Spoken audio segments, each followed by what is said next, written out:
The convent of St. Catherine stood on the ridge like a sentinel, its stone walls rising out of the Vermont hillside as if they had grown there from the bedrock itself. Built in 1817, it was not the largest of its kind, nor the wealthiest, but its bell tower was said to sound clearer than any church for 50 miles. Each morning at dawn, the bells rolled across the valley, striking the air like a hand across water, summoning farmhands from their sleep and children from their beds. The townspeople called it a steady voice of God, a reminder that even in the hardest winters someone was awake and watching over them. But on a cold evening in October 1842, the bells did not ring for vespers. The silence came sudden and complete, like a breath cut short, and from that night forward the tower gave no sound at all. At first, the absence was dismissed. Perhaps the bell rope had broken or the sisters were ill. Farmers continued their chores, children still played in the dirt roads, yet they noticed themselves glancing toward the hill more often than before. The convent had always been quiet, but now it felt sealed. Windows once lit for prayer now glowed dimmer, and the heavy doors stayed shut for days at a time. Mothers whispered that their infants startled more easily, as though the silence had carried down the slope and pressed into their homes. The town fathers went up once to inquire, but were met only by a young novice who assured them all was well. Her eyes did not match her words. Inside, Mother Agnes had gathered her sisters and told them the bells would remain still. She called it a new discipline, a season of reflection, claiming that silence was stronger than sound. The sisters obeyed, though some trembled when she spoke.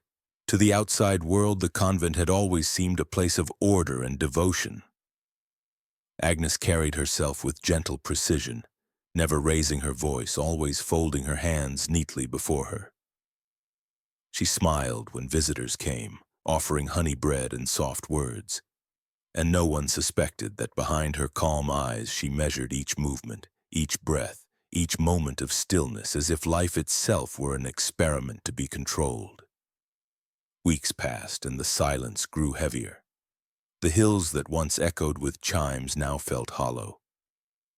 Townsfolk began to murmur that the ground itself was restless, that livestock shied away from the paths leading toward the convent. Some swore that on certain nights, when the wind bent just right, they could hear a faint vibration, not the ringing of bells, but a low hum, too steady to be natural. They said it carried like a breath beneath the soil, a sound that never reached the ear but settled deep in the chest. The convent's walls gave away nothing, yet within Agnes had begun her work. The bell ropes had been cut deliberately, the bronze tongue of the largest bell removed and hidden in the cellar. She told her novices that the voice of God was not in brass or iron, but in their own endurance. To endure silence, she claimed, was to learn obedience. To learn obedience was to erase sin. The girls knelt longer, fasted deeper, and moved more carefully, all under her gaze. In public, she maintained the appearance of serenity, speaking kindly of prayer and duty. But in private, she studied the way silence bent them, how hunger slowed their thoughts, how stillness carved their spirits thin. Each absence of sound was for her not emptiness, but a canvas on which she painted control. By December, the town had grown uneasy. Rumors spread that the convent had fallen under a curse. Some men argued they should send a priest from Montpellier. Others claimed the sisters had chosen to retreat further into their vows. But what unsettled them most was not knowing. The silence had become like a shadow that lengthened each day, creeping into their homes, unsettling their sleep, leaving them half aware that something had shifted forever. The bells had been a rhythm, a heartbeat, and without them the valley seemed adrift. The snow came heavy that winter, blanketing the roads and sealing the convent off from the world. When spring thawed the ground, the silence remained. No bells called for prayer, no voices drifted on the wind. Only the occasional figure could be seen moving through the cloister windows, pale shapes crossing from one darkened room to another. The townspeople carried on, but the air never felt the same. It was as if a pact had been broken, a sound stolen from the valley. They could not name it then, but in years to come they would remember that autumn of 1842 not as the season of harvest or storm, but as the year when the bell tower of St. Catherine's fell silent and something behind its walls began to change forever. And though no one spoke it aloud, they all felt it. The silence was not an end, it was a beginning. Mother Agnes arrived at St. Catherine's in the summer of 1843, just as the valley's silence was beginning to feel like part of the landscape itself. She came from Quebec, where rumors of her discipline had spread as whispers, not warnings. The papers called her a reformer, a woman who restored order wherever she walked, though no one ever spoke of how that order was achieved. When she first stepped into the convent's courtyard dressed in plain wool, the sisters felt both relief and unease. Relief, because her presence promised stability. Unease, because her gaze seemed to measure every soul before her, as though she were weighing them against some unseen scale. She was kind in gesture, always ready with a soft smile, but it was the kind of smile that seemed practiced, placed on her face like a veil. The townsfolk who visited brought offerings of bread and cheese, and she welcomed them warmly. They left speaking of her gentleness, of her grace, never noticing how her eyes lingered when children clung to their mother's skirts. She asked their names, their ages, their habits of prayer, writing them down with delicate precision in a small leather book she kept tucked beneath her sleeve. She spoke of the beauty of obedience, of silence as proof of devotion, and because her words were smooth, no one questioned her methods. It was not long before her rules became law within the convent. Meals were shortened, hours of prayer stretched until the novices trembled on their knees. She told them hunger was not a burden but a gift, for through it the body learned who was truly in control. She introduced new rituals, hands folded tighter, eyes lowered longer, voices kept softer. At first, the sisters believed these were tests of patience, but over time they understood that Agnes did not test patience. She tested submission. Her will became gospel, and any who faltered found themselves assigned to the cellar. The cellar had always been a place for storage, a dark stone room with earth floors and shelves of preserved fruit. Under Agnes it became something else. She declared it a chamber of reflection, the place where prayers reached heaven most directly. Candles burned low there, filling the air with wax and smoke, and the damp walls seemed to swallow sound. Hours passed differently beneath the ground. Some novices emerged pale and shaking. Lips cracked from whispering prayers without pause. Others were kept longer until they no longer looked at the world the same way. No one asked why this was required, they only obeyed. Because obedience had become the only path to safety. To the townspeople, Mother Agnes remained a figure of warmth. They saw her walking the convent grounds with folded hands, speaking kindly to all who passed. They said she had brought peace to St. Catherine's.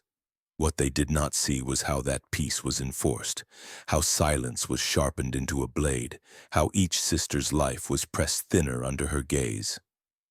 Behind the smile was a mind that did not see prayer as devotion but as control. And from the moment she entered St. Catherine's, the convent belonged to her. 16 young women came to St. Catherine's in the spring of 1844. Their white gowns gleaming like threads of snow against the dark stone of the convent walls. They were daughters of farmers, millers, and tradesmen, their families sending them with pride, believing the convent would protect them, teach them, and draw them closer to God. Each girl carried little more than a trunk of folded linens and a Bible marked with her mother's handwriting. The town remembered their procession up the hill, a line of white veils swaying in the wind, like a vision of purity being gathered into holy ground. Yet what the town remembered most clearly was not their arrival, but the silence that followed it. Mother Agnes welcomed them at the gates with her customary smile, hands clasped as if in prayer. She called them the Chosen, her voice soft and smooth, but her eyes moved from face to face with the same careful attention she once reserved for children. She told them that their innocence must be tested, like linen stretched on the line, beaten by wind, and bleached by sun until it shines without stain. To their young ears the words sounded holy, even poetic, though in time they would come to understand they were not words of faith but of design. The girls were led first into the chapel, where they knelt for hours in silence while Agnes observed from the shadows. When they rose, their knees were numb, their lips dry, and still she told them this was only the beginning. They were dressed not in the dark habits of sisters, but in white gowns pressed daily, a reminder that their purity was not yet earned but expected. Each night their garments were inspected for spots of dirt, each stitch measured for neatness. Those whose gowns showed wear were punished with longer hours of kneeling, their hands bound to rosaries until the skin swelled. Innocence was not assumed, it was demanded, tested like fabric pulled until it frayed. For the townspeople below, the convent's new novices were spoken of with pride. 16 girls preparing for vows was seen as a blessing, a promise that the faith would endure another generation. Their names were written in the parish records: Margaret, Isabel, Clara, Frances, and others. But those names would not be spoken aloud for long. Parents who visited were told their daughters were thriving, that they prayed with devotion, that their souls were blossoming like lilies. They left reassured, never knowing that each girl was being reshaped in silence, her will pressed thinner with each day. Weeks passed, then months, and the novices grew pale under the strain of Agnes's rituals. Some fainted in chapel, others wept quietly in their cots, yet none dared resist. The rules were clear. Obedience brought light, resistance brought darkness, and darkness meant the cellar. Town records show their names in neat ink, but no records mark when they departed, no signatures note their final vows. One by one they vanished into silence, their absence explained away as transfers or illness, though no bodies were buried and no letters were sent. The 16 had come in white, like a promise of purity, yet the promise was never kept. For outside the convent, people still spoke of them as daughters and sisters, believing them safe in the hands of God. Inside, their innocence was stretched thin, tested until it tore, and Agnes alone decided when it was no longer worth keeping.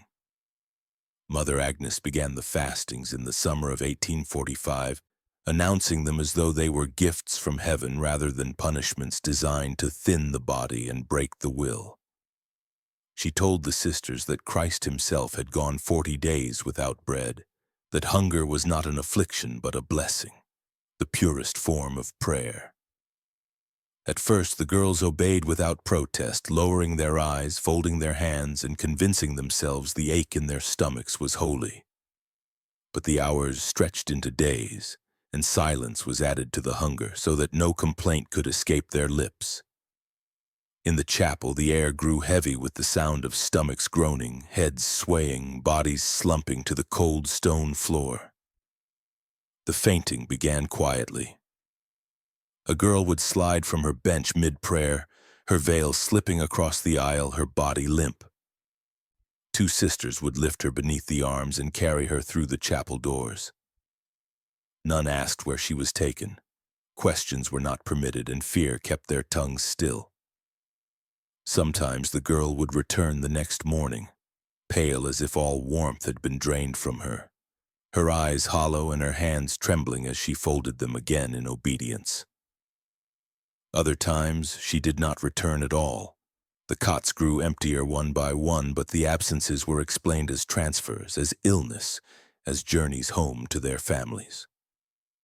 The town accepted those explanations without doubt. When a mother asked why her daughter's letters had stopped, Agnes told her the child had chosen deeper silence, that she was being trained for greater discipline. Fathers were told their daughters were radiant with devotion. The townsfolk left reassured, repeating the words Agnes had given them, never knowing those words were only smoke drifting from a fire kept hidden. Inside, hunger became the measure of obedience. The girls learned that to falter was to invite punishment, but to endure was no safer. Their stomachs shrank, their voices cracked, their hands shook as they held their rosaries. Some whispered prayers for strength, others prayed only for bread, though they dared not admit it aloud. Agnes watched with her calm smile, noting who bent quickest under the strain, who resisted longest, and she wrote their names in her leather book with quiet precision. The cellar became the final step for those who collapsed beyond recovery. The girls who returned from it bore marks of something unseen, as though the damp air below had stolen more than their strength. They spoke little, their eyes downcast, their voices faint, and even the sisters who feared Agnes dared not ask what had been done there. Those who never returned were simply erased, their trunks disappeared, their names were struck from chores, and silence closed around them like earth on a grave. By the year's end, the fastings had become routine, expected as part of convent life. The townsfolk still looked up at St. Catherine's with pride, believing it a place of devotion. But within its walls the air reeked of wax and faint sweat, and each prayer was weighed down by hunger that never ended. The girls learned that holiness under Agnes was not about salvation. It was about control, and hunger was her sharpest tool. Behind the sacristy, where chalices and linens were kept for Mass, there was a door few ever noticed. It was narrow, cut flush against the stone, and sealed with a lock that only Mother Agnes carried. To the sisters it was nothing more than storage, another dark closet in a convent full of them.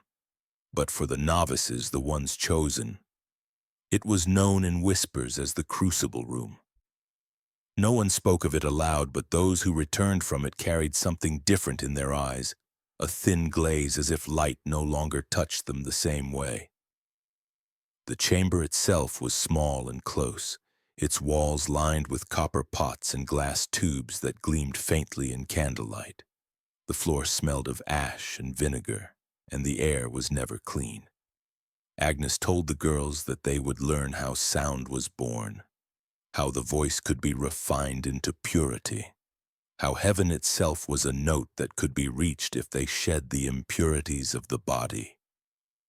She would place them in the center of the room, light the braziers, and pour mixtures into the copper pots until the air thickened with strange vapors. The smell burned the lungs, sweet and sharp at once, and soon their throats ached with each breath. The ritual was always the same. First came silence, the girls forced to kneel, their mouths closed while the fumes swelled inside their chests. When their coughing broke through, Agnes would strike the floor with her cane and order them to hold the sound back. Their eyes watered, their faces flushed, and when she finally gave permission to speak, their voices came out cracked, thin, breaking against the stone walls. This, she told them, was the proof that the body was weak, but the spirit could still be tuned.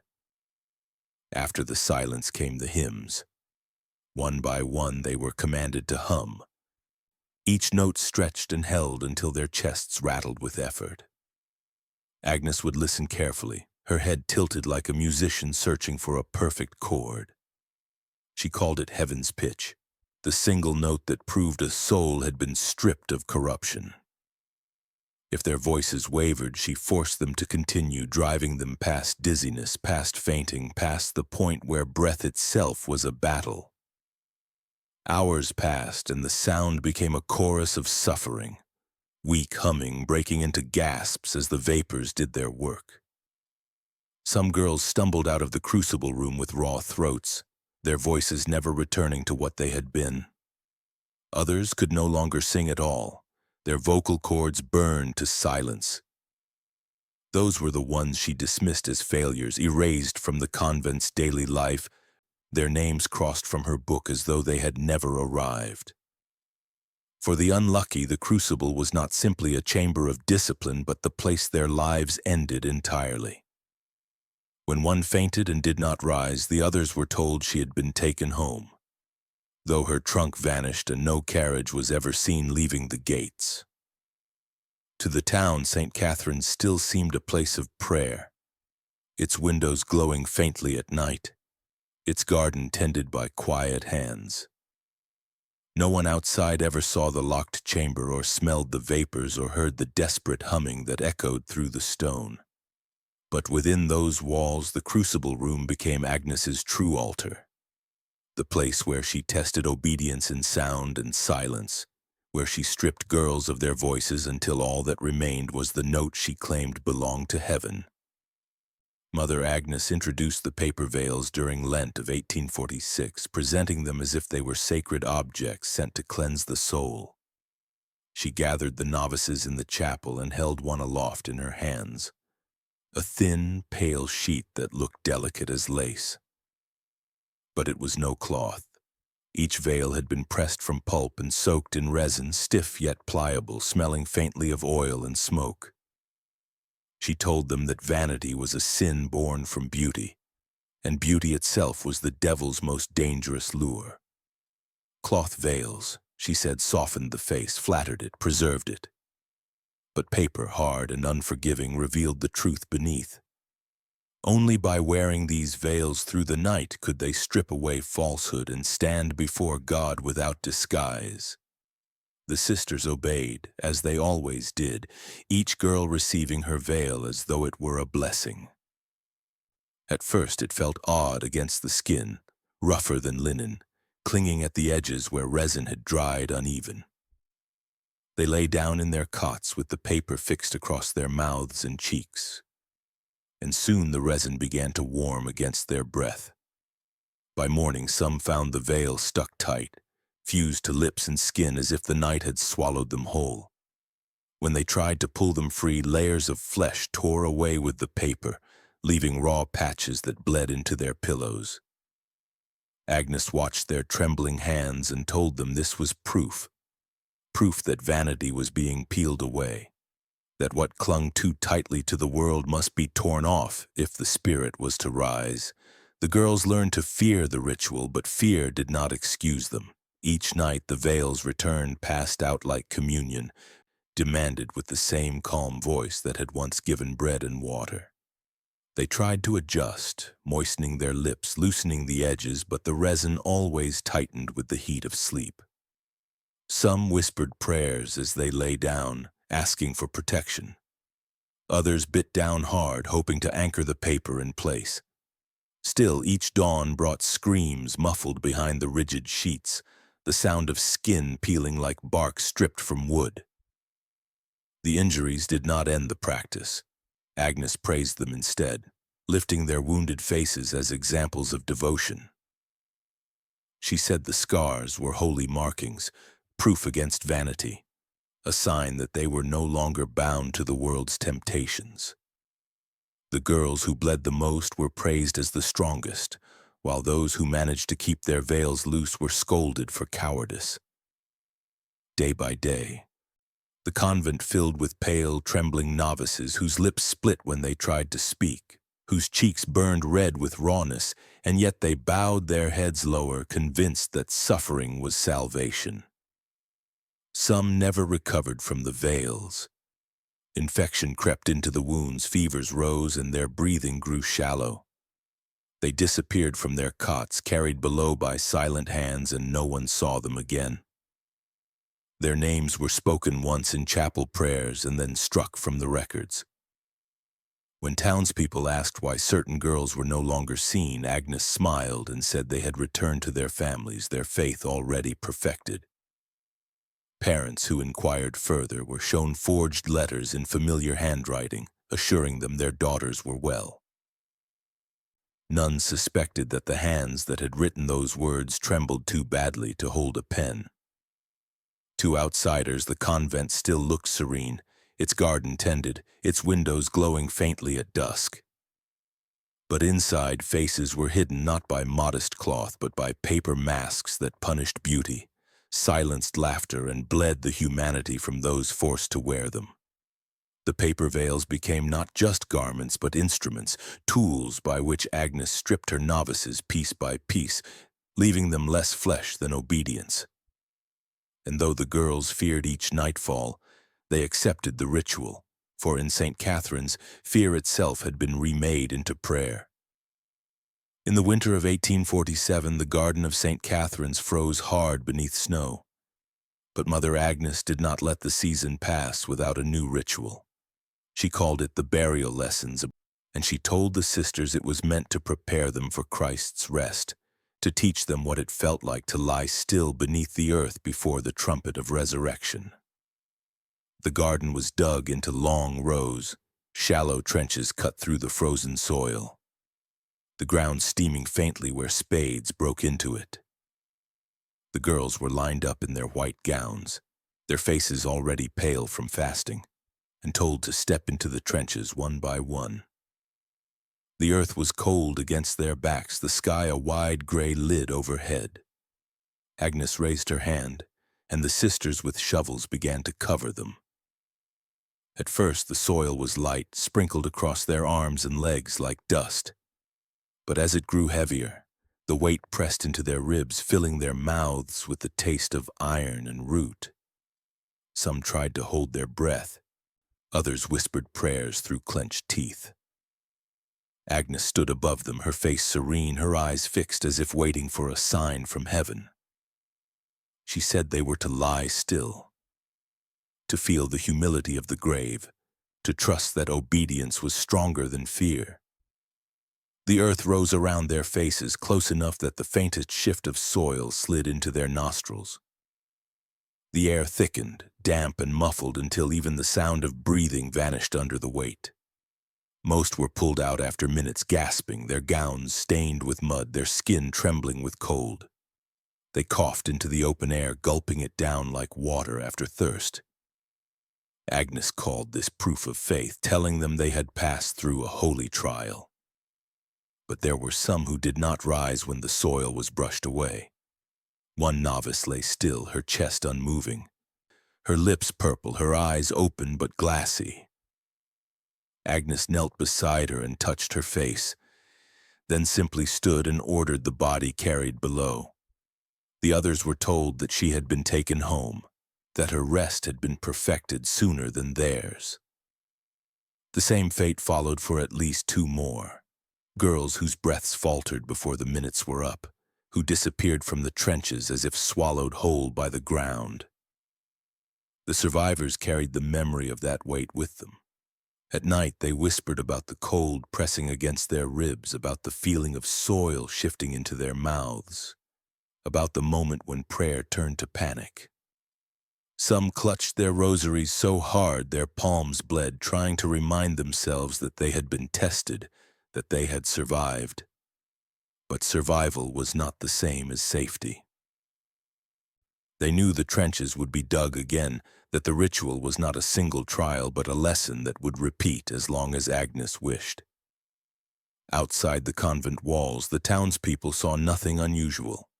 They noticed the garden turned over more often, the rows cut deep even in winter, but assumed it was for planting or drainage.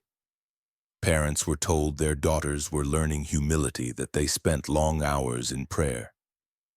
They believed it gladly, grateful for any sign of holiness. They could not imagine that those same daughters had lain beneath the earth, lungs straining for air, their lives balanced on the whim of a woman who measured faith by silence under soil. The burial lessons left no graves, no markers, no coffins to remember those who did not return. The garden grew over the trenches by spring, rows of herbs sprouting where the earth had been unsettled. To visitors, the garden looked fertile, tended with care, the convent a place of growth, but the soil held more than roots. It held the breath of girls who had been told to lie still, to wait for Christ, to let the weight of earth teach them obedience. And for those who survived, each step through the garden became a reminder. The ground had already tasted them, and it would take them again when Agnes decided their lesson was finished. Sister Magdalene had been one of the youngest when she entered St. Catherine's, just 16 years old, her hands still soft from a childhood spent in her father's shop. She was quiet by nature, obedient on the surface, but within her grew a habit of noticing things others tried not to see. When the fastings began, she counted how many sisters fainted. When the crucible room's fumes left girls voiceless, she marked how long they were gone before returning. When the paper veils tore flesh from lips, she noted who bled most and who learned to endure. It was not defiance at first, only a way of keeping order in her mind, a silent reckoning of what Agnes called holy. But as the months passed, those notations hardened into a secret ledger, a journal hidden beneath her straw mattress where she wrote by stub of candle when the others slept. Her handwriting was small and neat, pressed close together to make the most of each page. She wrote not as confession but as record. She described wrists bound with rosary chains until skin split, the beads digging into bone, blood smearing what was once considered sacred. She described mouths sealed with drops of wax, the heat blistering lips, the wax cooling into hard plugs that silenced any cry. She recorded names beside each cruelty, matching each girl's suffering to a mark in the margins. She even described the way Agnes would smile as she wrote in her own leather book, placing numbers next to each novice's name as if measuring progress in pain. Magdalene never knew what the numbers meant, only that they grew higher the more the girls endured. She wrote of the burial lessons, of the earth packed over trembling bodies, and of the 3 who did not rise again. She named them, afraid that if she did not, they would vanish as if they had never lived. She wrote of the nights when hymns were hummed until voices cracked, when air itself seemed poisoned, when silence was commanded so fiercely that even breathing became an act of rebellion. She recorded the smell of resin in the veils, the way the crucible's vapors made her throat burn for hours after, the way Agnes's eyes lit not with pity but with calculation. Her words grew sharper, heavier, as if she knew she was writing not just for herself but for someone yet to come. Magdalene wrote in secret for nearly a year, each entry hidden carefully, each candle stub buried in ash when burned down. But secrecy in St. Catherine's was fragile. One night another novice stirred as she wrote, her whisper trembling as she asked what Magdalene was doing. Magdalene hushed her quickly, promising it was only prayer, though the ink still shone wet on the page. From then on, her writing became more hurried, her lines crowded, her entries written as if time itself were chasing her. Her final pages read more frantic, less orderly, yet more urgent. She described Agnes standing in the chapel, her hand resting on the ledger she always carried, whispering numbers as the girls knelt. She described how the smile never left Agnes's face, how she tapped her finger against each name as though striking a bell no one else could hear. She wrote that she feared the numbers were not marks of progress but of countdown, a tally toward an end none of them understood. The last words in her ledger are jagged, scrawled without the care of her usual hand. Tonight, she told us, we are closer than ever. She said. The sentence stops, ink trailing off mid-line. The candle that lit it burned out before it could be finished. When investigators years later uncovered the ledger hidden in the ruins of the convent, they found its pages brittle but legible. Magdalene's voice preserved, though her body had long vanished. Her words became the only testimony of what life inside St. Catherine's had truly been, the only record that dared to name what was otherwise erased. But in her silence after that final unfinished sentence, a darker truth lingered. Something had come for Magdalene before she could finish the line. Something that left only the ledger to speak in her place. Easter of 1848 was remembered in the valley not for the sermons or the hymns, but for the unveiling of what Mother Agnes called her wax choir. The townsfolk had been invited up the hill for the first time in years, a rare opening of St. Catherine's gates, and they came eager to see what had become of the young women they had entrusted to the convent. In the chapel, the candles glowed against rows of pale figures arranged neatly before the altar, each dressed in white, each face turned upward as if caught in eternal song. At first, the visitors marveled at the craftsmanship. The figures seemed alive, their eyes glistening with a soft sheen, their mouths open as if mid-hymn, their expressions captured in perfect serenity. Mothers wept with pride, believing their daughters' likenesses had been honored, while fathers praised Agnes for her devotion to beauty and faith. The sisters stood quietly at the edges, their eyes lowered, their lips sealed. They did not join the townsfolk in wonder because they knew the truth, or at least part of it. They had seen the molds, the vats of melted wax, the careful pressing of hair into the figures. Strands that looked too familiar to be taken from anywhere but the convent's dormitories. They had watched as Agnes adjusted the mouths, shaping them into a uniform pitch, reminding them that true harmony required sacrifice. The choir did not move, yet it sang without sound, a frozen hymn that replaced the living voices that had grown weaker with each passing season. For years afterward, the wax choir remained in the chapel, a silent congregation that never aged, never faltered. Visitors spoke of it as miraculous, marveling at the detail in the faces, the uncanny accuracy of the teeth.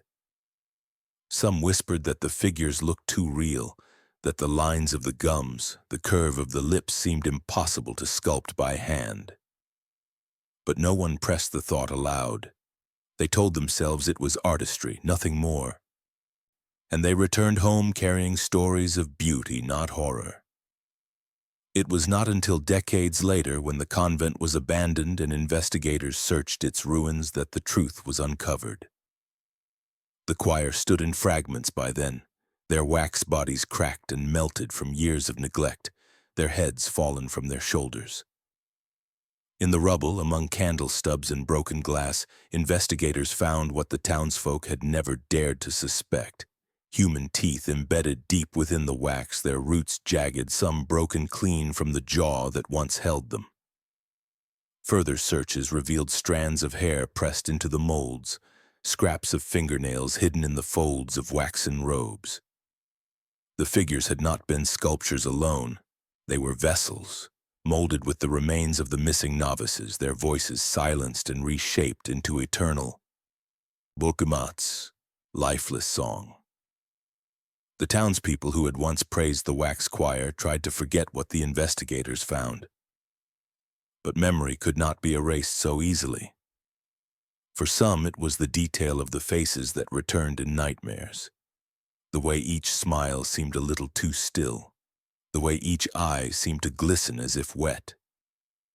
For others, it was the realization that while they had stood admiring the figures on that Easter morning, they had been looking directly into the remains of their own daughters and sisters. What they thought was devotion had been display, and what they had praised as art was nothing less than desecration. The storm that broke over St. Catherine's in the summer of 1851 was unlike any the valley had seen in years. Thunder rolled across the hills in endless waves, and rain fell so hard it seemed to scrape the earth clean. At its height, lightning tore through the sky and struck the convent's bell tower, splitting stone and wood in a single violent flash. Fire leapt down the tower like a living thing, consuming timbers that had stood for more than 3 decades. The bells, long silenced by Agnes's command, groaned as metal twisted in the heat before crashing down into the chapel below. By the time townsfolk reached the hill, half the convent was ablaze, its windows glowing like open furnaces, its roof collapsing in showers of sparks. The flames burned themselves out by morning, leaving blackened walls and a stench that clung to everything. The sisters who survived stood outside in silence, their faces smeared with ash, their lips pressed shut as if even grief had been forbidden. Mother Agnes remained unshaken, directing them to clear debris. Her voice steady as though the fire had been expected, as though it had not been destruction but a kind of cleansing. When the townsfolk asked if all were safe, she assured them none had been lost. Yet as the ruins cooled and the rubble was cleared, a different truth began to reveal itself. Beneath the chapel floorboards, where candles had once burned in endless vigil, investigators found bones, charred fragments fused together with lumps of melted wax. The discovery was made by accident, when a plank gave way under a rescuer's foot, exposing a hollow filled with ash and brittle remains. At first it was assumed to be animal bones, perhaps pigs or goats stored for winter. But closer inspection revealed the shapes of finger bones, the sockets of skulls, the fragile arcs of rib cages shrunken by heat. The wax clung to them in patches, hardened into grotesque shells, as if the bodies had been wrapped in flame and frozen in their agony.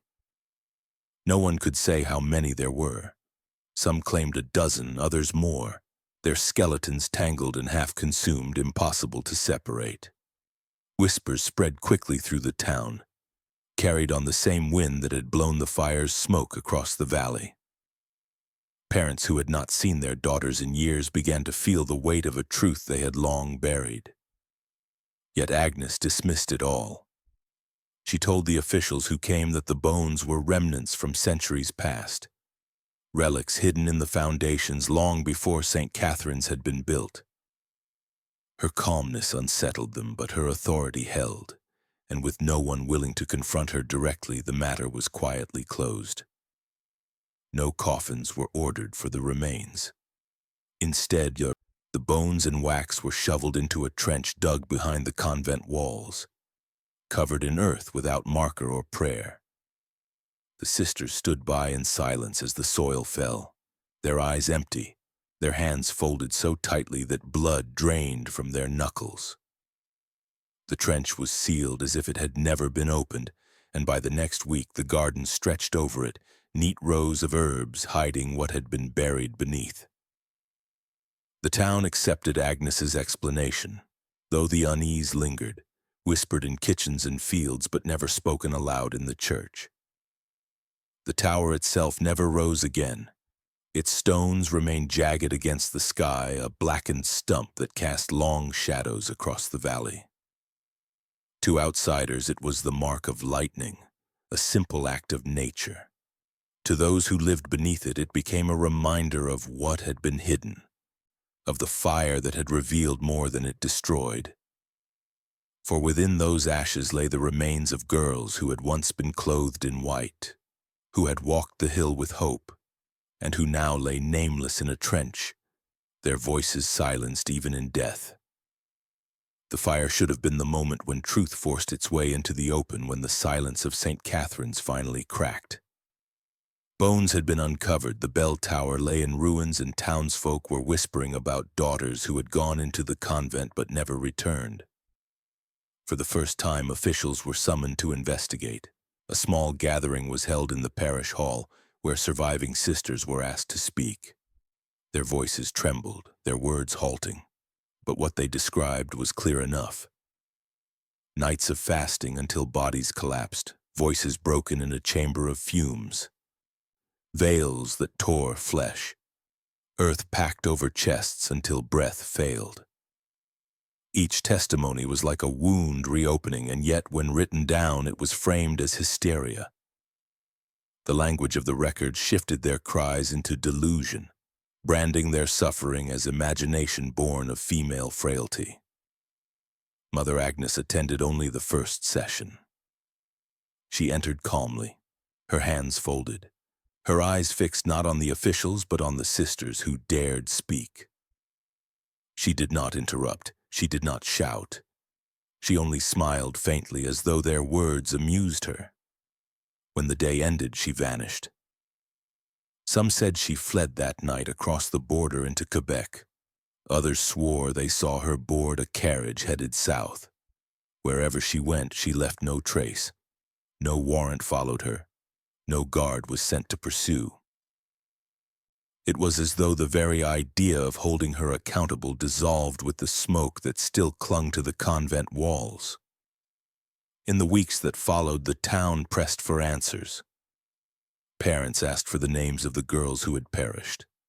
Families begged for records of burials, for proof of what had happened inside those walls. But the official reports recorded only a single word beside their names: withdrawn. 16 daughters had entered in white, and now their presence was erased with a stroke of ink, as though they had chosen to leave of their own accord. The ledger of the parish listed no deaths, no funerals, no graves, just an empty space where lives had once been. The sisters who remained at St. Catherine's carried the silence like a second skin. Some tried to speak again, but each time they were met with dismissive nods, with whispers that grief had unbalanced them, that their memories were not to be trusted.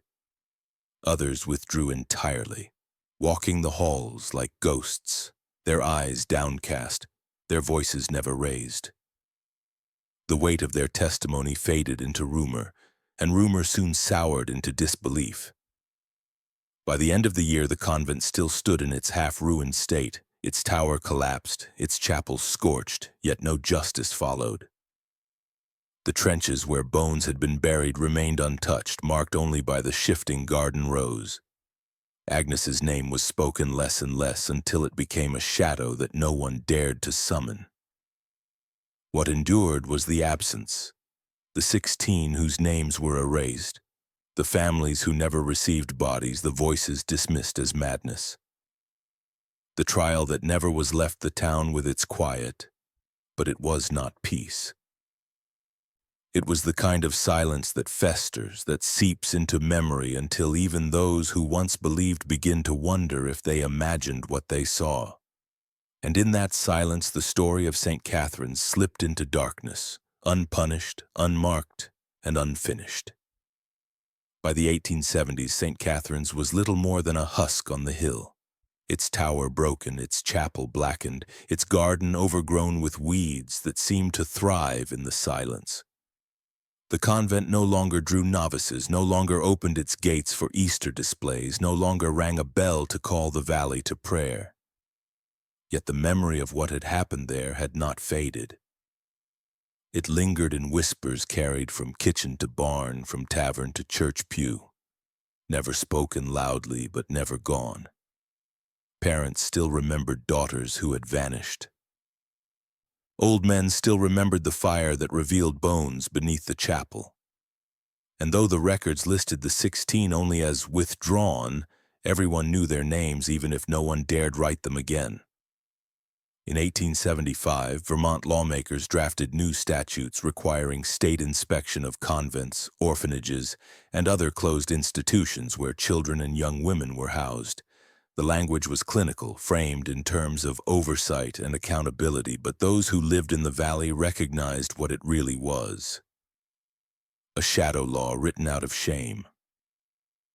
The officials never named St. Catherine's, never acknowledged the trial that had collapsed into silence, never admitted that girls had been erased in broad daylight with no justice. But when the law was passed, every family in the valley understood why. It was not protection born of foresight. It was guilt trying to mask itself as governance. Inspectors began visiting other convents, peering into dormitories, recording the number of beds, the hours of meals, the conditions of cellars and classrooms.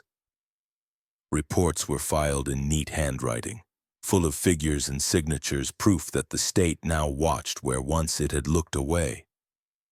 Yet St. Catherine's itself was excluded. By then, the convent was abandoned, its walls cracked, its roof falling in, the land already beginning to swallow it. To name it would have meant admitting what had been ignored, and so the law carried no mention of the place that had birthed it. The valley lived with the contradiction that the girls had not died in vain, but also that their deaths could never be spoken of. Locals told the story quietly, in fragments. A father would caution his sons never to trust a locked house of prayer. A mother would warn her daughters that silence was not always holy. that obedience could be dangerous. Children dared each other to climb the hill and touch the scorched stones, whispering that the ground was cursed, that the soil held the voices of those buried beneath. And always behind their words was the knowledge that the law of silent houses, the inspections, the oversight, the new protections, had been born because the valley itself had failed to speak when it mattered most. By the century's end, few remembered Agnes by name, but all remembered the silence. They remembered how girls could vanish without graves, how testimony could be dismissed as madness, how a town could choose peace over truth. The law stood as a monument not to justice but to avoidance, a reminder that sometimes what is written is less important than what is left unsaid. And for those who lived near the ruins, the silence on the hill was still heavy, still unbroken, as if it waited to be named at last. By the 1920s, the convent of St. Catherine's was nothing more than a carcass of stone and ash. The tower was a blackened stump against the sky, the chapel roof sagged inward, and weeds clawed through the broken floorboards. Locals avoided the hill except for the bravest, or the most foolish of children who turned the ruins into a place of dares. Boys dared each other to spend an hour in the chapel with only a candle. Girls whispered of ghosts in the garden rows, of pale figures glimpsed between the weeds. On warm summer nights, groups of them would creep up the hill together, daring one or two to stay behind until morning. They called it a test of courage, though none ever came back untouched by what they swore they heard. Those who stayed claimed that when midnight passed and the air grew still, a faint humming rose from the ground. It was not the sound of wind or insects, but voices, low, trembling, layered, as if many throats hummed at once beneath the soil. The sound carried no melody, no words, only a note that wavered endlessly, rising and falling like breath. Some said it was the voices of the sisters who had vanished, still trying to reach heaven's pitch as Agnes had once demanded. Others believed it was the earth itself remembering what had been forced into it, refusing to stay quiet no matter how much soil had been heaped above. Children returned pale, their bravado gone. They spoke of feeling the ground vibrate beneath their cots of grass, as if something beneath had shifted when they lay upon it. A few swore they felt breath rising through the soil, warm against their faces in the cold night air. Yet no adult believed them fully, dismissing it as fear feeding on imagination.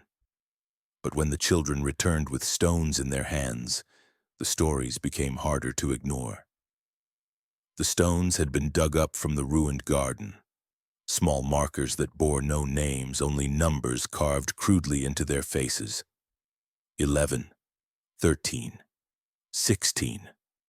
No family claimed them, no record explained them.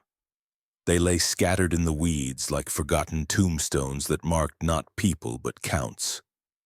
Rumors spread again through the valley, though in hushed tones. Some said Agnes had marked the girls not with graves but with tallies, reducing lives to numbers in the same way she once did in her leather book. Others believed the stones were not memorials at all, but tools of her rituals, pieces of a language only she had understood. Whatever they were, they added weight to the children's tales, lending substance to sounds that could not otherwise be proved. The cemetery that sang became more than a dare. It became a story parents told in warning, a place no farmer tilled, no family walked, no priest blessed. By daylight, the ruins looked harmless, a scatter of stones in an overgrown field. But by night, the ground seemed restless, the air thick with something unspoken. The children who braved it learned what their parents already knew. Silence was never empty. Sometimes it held more voices than words could carry. And on that hill above the valley, the silence of St. Catherine's had learned to hum, carrying forward the sound of obedience demanded long ago, rising faintly through the soil as if the dead themselves had been commanded never to stop. The story of St. Catherine's closes not with bells or fire, but with the fragile pages of Sister Magdalene's journal, pages browned with age, the ink faded but still legible, each line a quiet wound written in a hand too young to have carried such weight. The ledger was found decades after the convent had crumbled, tucked into a gap in the stone foundation where her straw mattress had once rested. Its survival was chance, or perhaps intention, as though she had hidden it for eyes that would come long after hers were closed. The words that remained spoke not of chaos or wild brutality, but of precision. Evil here was not loud, it was measured, deliberate, neat as the rose in a garden. It was a woman's voice speaking softly of devotion while cutting away the humanity of those who followed her. Magdalene described wrists tied with rosary chains, mouths sealed with wax, bodies pressed under earth until breath gave out.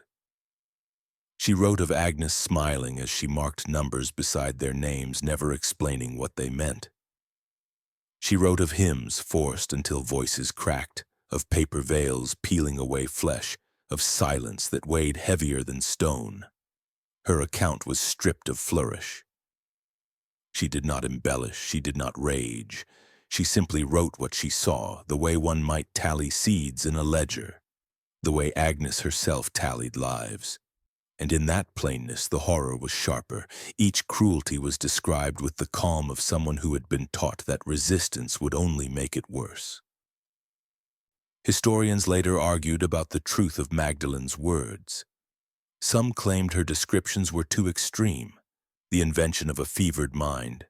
Others believed every line, pointing to the bones found beneath the chapel, the stones etched with numbers, the fragments of wax pressed with teeth. But the question of truth misses the greater wound. Whether Magdalene exaggerated or not, the valley had seen 16 daughters walk up the hill in white gowns, and not one of them came back. The ledger's words were all that remained to give them faces again. The evil of St. Catherine's was not in monstrous roars or sudden violence. It was in the orderliness of ritual, in the way cruelty was hidden beneath prayer, in the way silence itself was weaponized. The townsfolk never heard screams because Agnes demanded there be none. They never saw blood because it was absorbed into the rituals disguised as devotion.